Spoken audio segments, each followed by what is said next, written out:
He knew there was one man in Hollywood he needed. See, the script called for a 10-ton truck to strike and flatten the taxi cab. There was only one man he would trust to drive that truck, and that was the legendary stunt driver, Alan Pomeroy. Well, like all dangerous stunts, it took weeks of planning and preparation. Men in the studio machine shop bolted and welded steel bars and plates onto a heavy-duty truck. It gave the truck the structural strength it needed to completely flatten the car.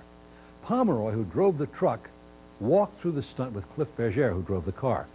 And after intensive rehearsals, they were ready to try it. Everybody on the set held their breath as Pomeroy took his truck up to 40 miles an hour, and then suddenly Pomeroy realized something was wrong. The taxi was in the wrong position, and if he kept going, he would surely kill the other driver. At the last minute, he swerved the truck. Both stuntmen brought their vehicles to a halt. Everybody on the lot began to breathe again. Well, they tried it again, same result. And again, each time at the last moment, Pomeroy aborted the stunt. On the fifth try, everything went as planned, and Pomeroy's truck slammed into Berger's taxi. The crew members, the extras, panicked because it looked like Berger had been crushed to death. When he emerged from his vehicle, totally unharmed, everybody on the lot cheered. So here is that fabulous stunt in 12 crowded hours. You know, in the late 30s, Lucille Ball was just beginning to make a name for herself in the light comedy for which she became so famous. As a matter of fact, she surprised everybody with the depth of her performance in this picture, 12 Crowded Hours. That movie proved that she could handle drama every bit as successfully as that crazy, zany style of comedy that she would later make world famous. By the way, at this point in her life, she was still single. She wouldn't meet Desi Arnaz until a year later.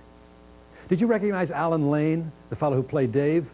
Now, his face might not have been as familiar as his voice. In fact, his voice may not be familiar. In the mid-60s, he supplied the voice and the words for television's horse, Mr. Ed. Do you remember Mr. Ed? If you've seen any of the Burt Wheeler and Robert Woolsey comedies here on AMC, you probably recognize Dorothy Lee, who played the receptionist in 12 Crowded Hours. She was Wheeler and Woolsey's leading lady for many of their RKO comedies. Just a few notes, and now let's watch this. Next on American... Smith Goes to Washington. You can't take it with you. Wonderful films.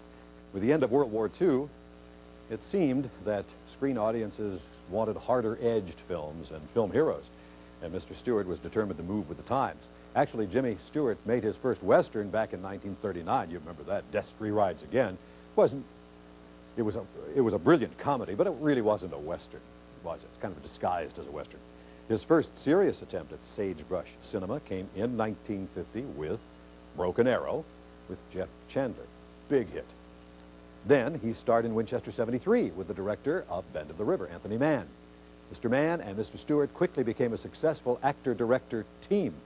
Bend of the River was the second of 8 collaborations between them. Half of those 8 pictures were Westerns.